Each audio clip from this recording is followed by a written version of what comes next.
Hello, little dove. Oh, don't be so surprised, my dear. Oh, what a cute face. Well, you have summoned me, my dear. How can I assist you? Oh, don't look so surprised.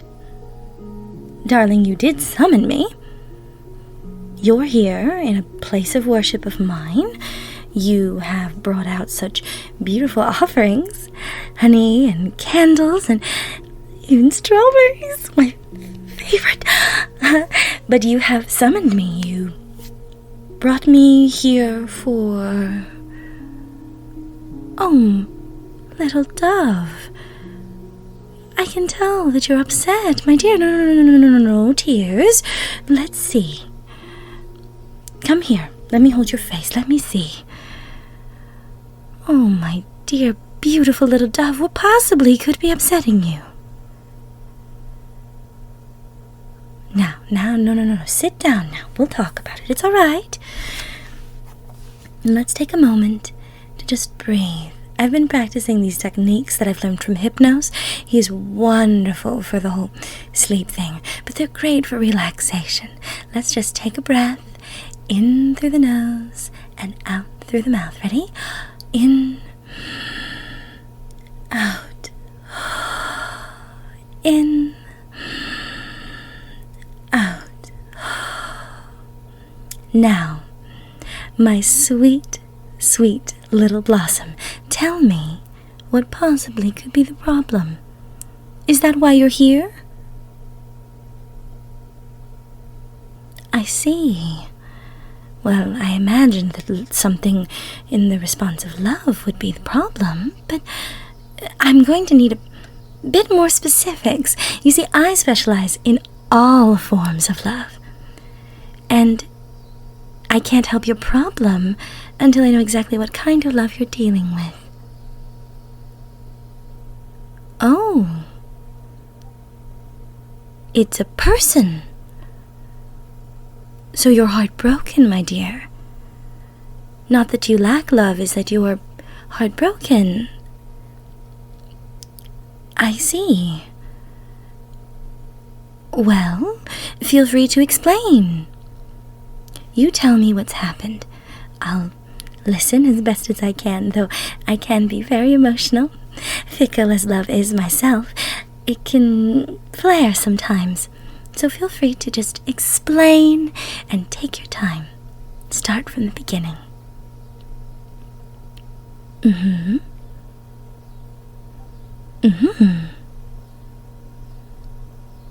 Oh, well, that's not good. Oh, how is that your fault?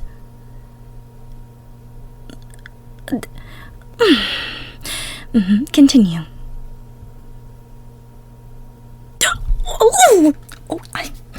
I'm sorry. I couldn't help myself. I can't stand people like that. It just irks the very force of love for me. Oh, pardon me.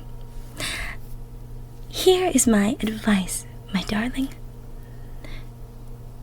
When you are in relationships with people, sometimes they can be so frustrating and hurtful.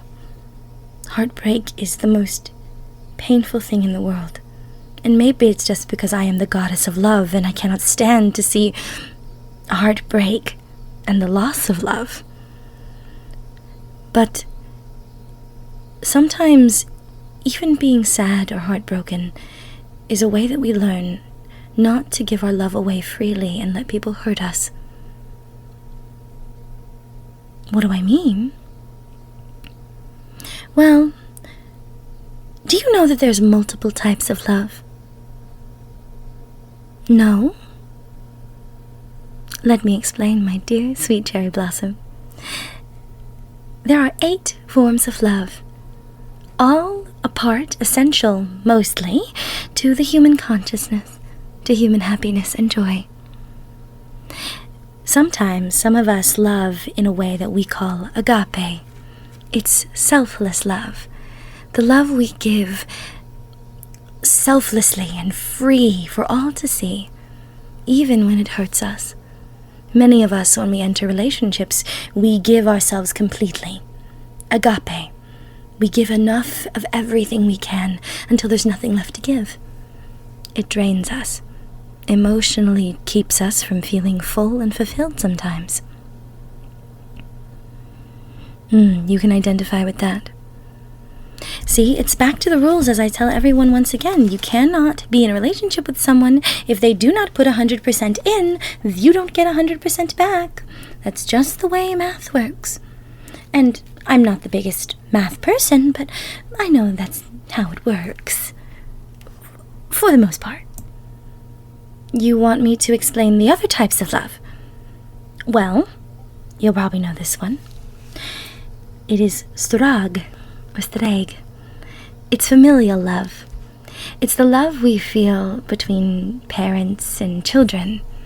It's what a father has for his son, or a mother for her daughter, or either or. It's that bond you feel with your loved ones.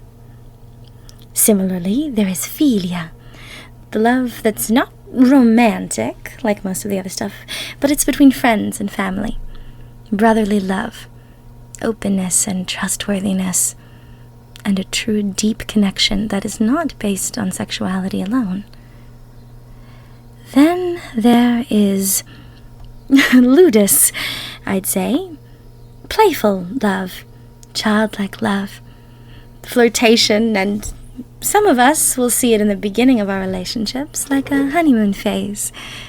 We see the best out of people. It's that giddy feeling you have in your stomach when you meet someone and know you can't help being without them. Then there is things that are like paragma, the enduring love, a mature love that develops over time. Sometimes it happens with people you've known a long time, or friends, maybe even someone you work with.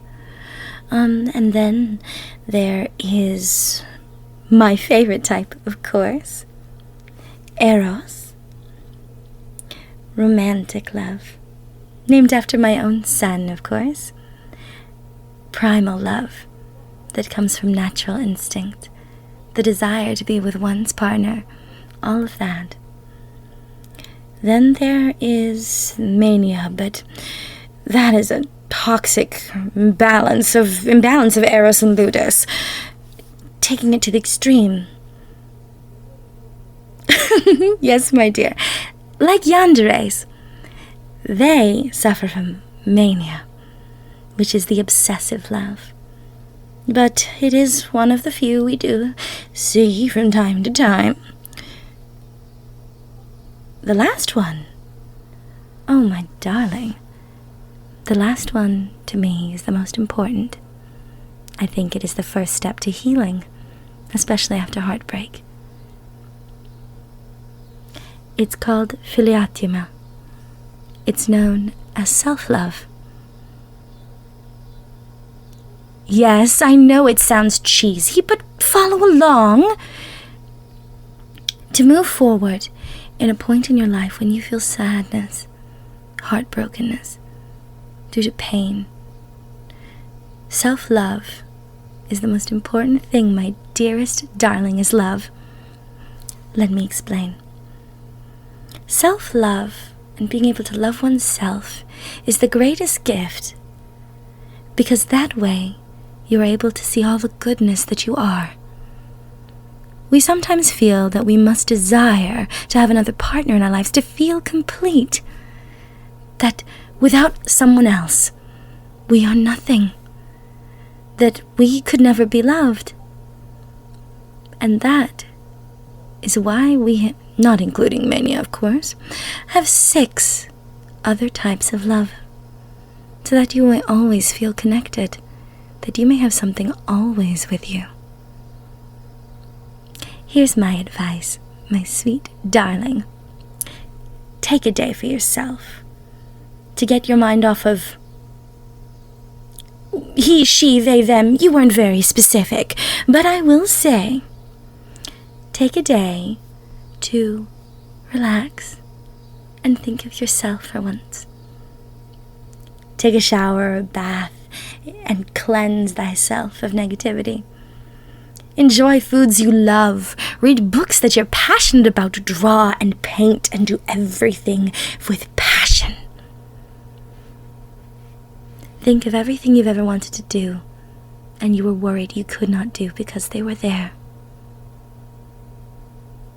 And take every second of that love and feel it within yourself. And one day, when you feel willing to give your heart again to someone else, you will be able to with the fullness that you deserve.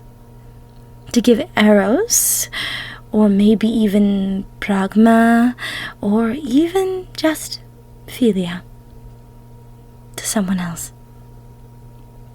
Do not allow one person, my dear, dear little dove, to keep you from your beautiful, lovely life. You mortals are so precious. In the short time you are alive, you experience so much. Do not let one other mortal keep her from living a life full of love. Now, my dear mortal, my dear sweet little dove, my cherry blossom, my absolute divine dearie, look at this. Look in this mirror with me. Yes? What do you see? You see yourself, of course. You want to know what I see? A divine creation, born of beauty and of grace. Something that is worth having around.